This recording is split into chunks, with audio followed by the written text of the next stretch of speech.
I watched 107 booktubers' best books of 2023 video or videos, and then I put every book into a spreadsheet, let the computer do the maths, and these are the top 15 books. Just if you stats nerds out there want to know, there were 867 different titles and over 1,200 different nominations. After all those votes, there's only one vote separating booktubers' favourite book from our second favourite book, and one vote separating our second favourite book from our third favourite. Those three books are a long way clear of the rest. So why don't you have a guess at what you think the top three are? Bonus points if you get them in the correct order, and we'll see if you're correct by the end of the video. While the top three are well and truly clear of the rest of the books are all tied up in a group. So instead of starting at 15th place, we're starting with the 8 books tied for 8th place. Trespasses by Louise Kennedy. This is a Women's Prize shortlisted novel detailing a love story taking place in Belfast during the height of the Troubles. This love story is between a young Catholic woman who works as a school teacher and as a part-time puller of pints,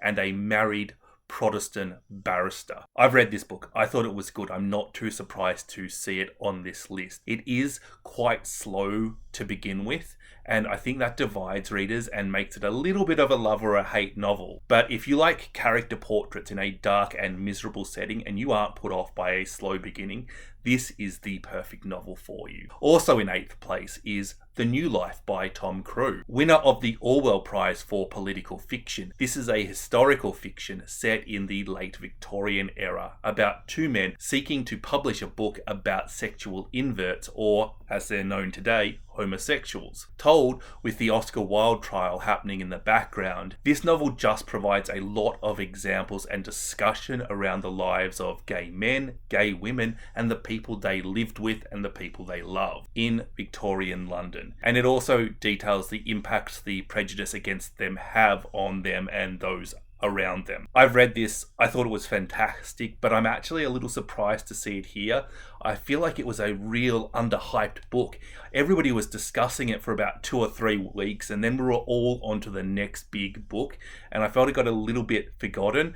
But apparently, when it came to our best books video, we didn't forget it. A fantastic novel if you like political fiction, historical fiction, or themes of prejudice, injustice, or just LGBT books. Our Wives Under the Sea by Julia Armfield, winner of the Polari Prize for Fiction. This is about a couple. One of them goes on a deep sea trip in a submarine and is meant to be back in 2 weeks, but she doesn't return for 6 months. When she does, her wife realizes she is somehow changed. It is a more creepy than it is a scary horror novel, and it is also a metaphor for relationships. I'm a little bit surprised to see this one here too, but mostly because this was so popular in 2022. So to see its popularity carry on into 2023 is probably a bit of a testament to how loved this novel is. It's another novel that divides readers, but I think if you enjoy literary and speculative all wrapped together in the one novel and you don't hate magical realism, chances are this is a good one for you. Mrs. S by K. Patrick. I clearly watch a lot of gay booktubers.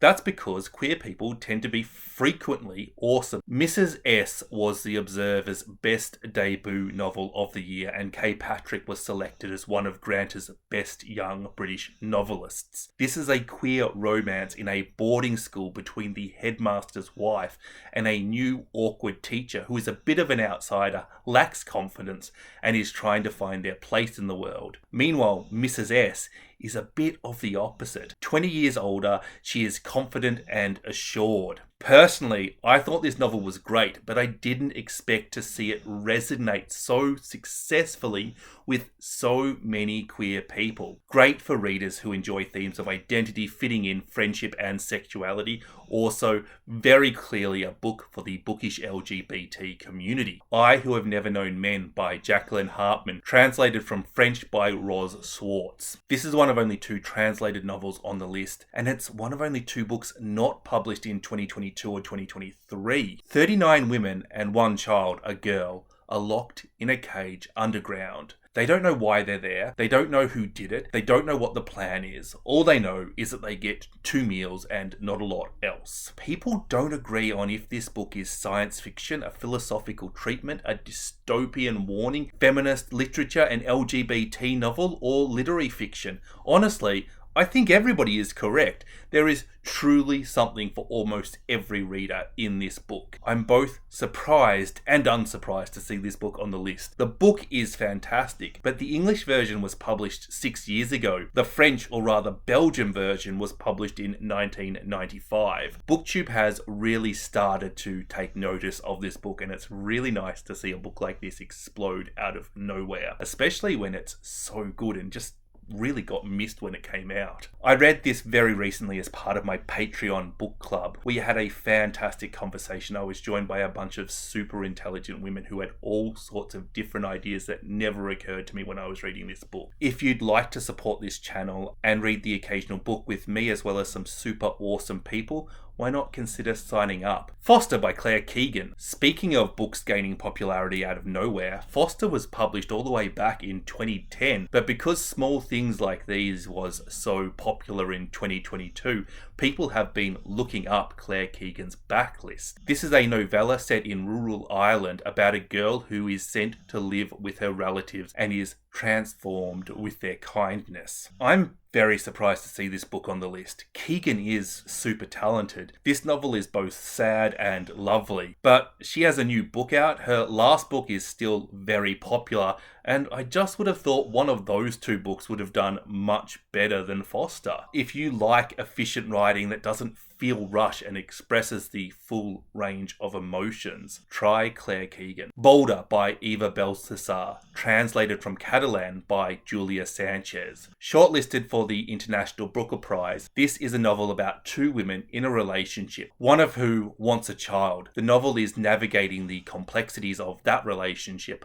freedom and motherhood. One of 2 books on this list that I haven't actually read. I have seen a little bit of love floating around for this novel, but I didn't realise it was quite this well received. This definitely makes this a priority to get to sooner rather than later. The 8th book, tied in 8th place, is Burnham Wood by Eleanor Catton. This is a New Zealand eco-thriller paying tribute to Shakespeare and criticising the world we live in. It demonstrates how capitalism and the fight against climate change are at odds with each other and how ineffective climate activists are. It has a bite your nails off plot, messy to extremely unlikable characters, and literary heft. I love this book, and to be honest, I'm surprised it isn't higher on the list. Very few books combine great characters, great plots, and strong, thought-provoking themes. If you like Shakespearean tragedies, thrillers, dark books, or intelligent literary fiction with exciting plots, try this one. From the 8 books tied in 8th, we're moving along to the 4 books tied in 4th. Wandering Souls by Cecil Pym. Longlisted for the Woman's Prize last year, I know that this book was many people's favourite from the list. This book is about a Vietnamese family who flee from the Vietnam War. They get separated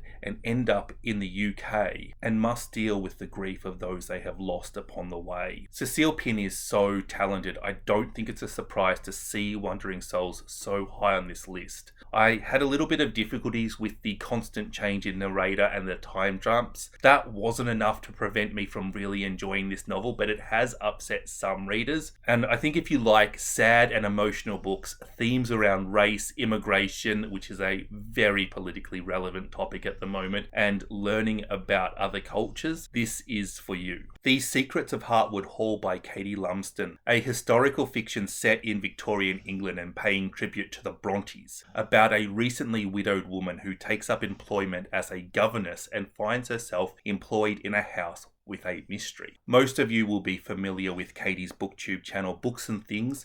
That's definitely the reason I picked up this book, and it was such a pleasant surprise. I was a little worried that it wouldn't be so good, so I was a bit relieved when this novel was actually fantastic. It has such an engaging plot, characters I care about, a mystery I feel I should have gotten much earlier than I did, feminist themes, and all sorts of bookish Easter eggs. Fans of classics and historical fiction will love this novel. Basically, if you follow Katie's channel and you like her taste in books, chances are you will also enjoy her book. In Memoriam by Alice Winn, winner of the Waterstones debut fiction novel of the year. Two schoolboys are in love with each other, but neither one lets the other one know their feelings, and then one of them signs up to fight in World War I, only for the other to follow him. A novel about the brutality of war and the effect it has on the boys who fought in. One of the absolute best books I read last year, and to be quite honest, I know equal fourth out of 867 books is pretty good, but I expected this to be even higher. I've read a lot of books about the World Wars, and to be honest, I'm a little bit over that time period as a setting. I don't feel like there's much new information there, but this book is easily the best book I've read in either of those two settings. If you want something that really captures the destruction of a soul during combat,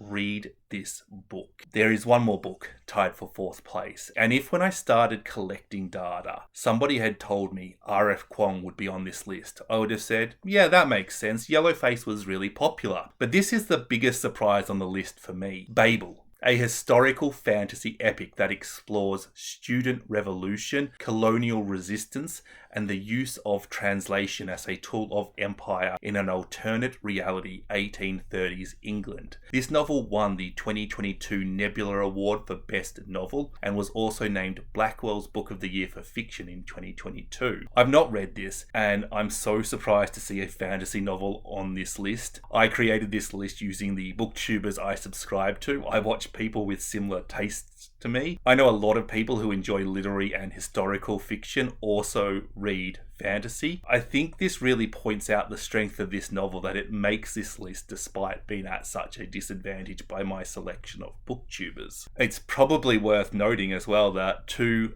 thriller novels and one fantasy novel just missed out. So if those are your genres, these are your books. 3 novels left, and as I said in the intro, these 3 books are comfortably ahead of the rest. Our bronze medal winner is Chain Gang All-Stars by Nana Kwame-Brenyah. Shortlisted for the Waterstones Debut Fiction Prize and the National Book Awards, this is a dystopian novel where prisoners can exchange their sentence for fighting in televised death matches. It is an allegorical novel about the prison system, particularly the privatised prison system. I am delighted to see just how popular this book is. It is such an important book, speaking about such an important issue. It is wonderful to see that it is resonating so strongly with people. I hope there's a TV series about it soon, as long as it's not reality TV, that is. I thought quite highly of this book. If you like where speculative and literary meet, this is a must-read novel for you. Moving on,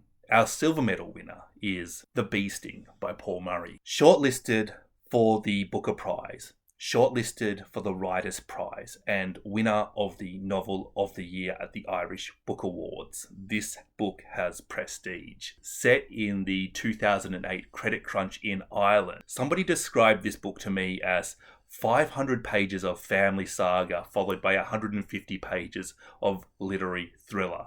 And I think that is a fantastic description. Not only was this one of my favourite reads last year, it is one of the best books I have ever read. If you like literary or contemporary fiction, almost everything you could possibly like is in this book. It's funny, dark, sad, happy, tense. This is the book I thought would be number 1 when I started this. I don't think I've seen a single negative review of this book, and if I have, I've simply dismissed it as being incorrect. For this book, I'm really struggling with the read this book if you like this sort of statement. It's more don't read this book if you only like fantasy or romance, or if you hate well-constructed characters. I think this book is just a must-read for fans of books. Are you ready for the best book on the list? Well, I'll tell you it on the other side of this ad break. That would be a really horrible place to put a commercial, but I do want to remind you to like this video and subscribe to this channel if you want more bookish content in your feed. Booktubers, best book of 2023. Our gold medal winner is, suspenseful drumroll here please, Demon Copperhead by Barbara Kingsolver. This is a retelling of Charles Dickens' novel David Copperfield transported to the Appalachian opioid epidemic. It is a pretty bleak novel. I think there will be a few long-term viewers laughing at me right now. I DNF'd this book, and people have been delighted in telling me how wrong I was ever since, especially when this book won the Pulitzer Prize and the Woman's Prize in the same year. To be fair, I never said that this was a bad book. I said it was a bit too predictable if you're familiar with the story of David Copperfield, and I still maintain that. If you've never read David Copperfield, or you think you might enjoy rereading it, Demon is a great book for you to pick up. Let me know in the comments which book surprised you by making this list, or which book surprised you by missing out. Happy reading. Bye bye.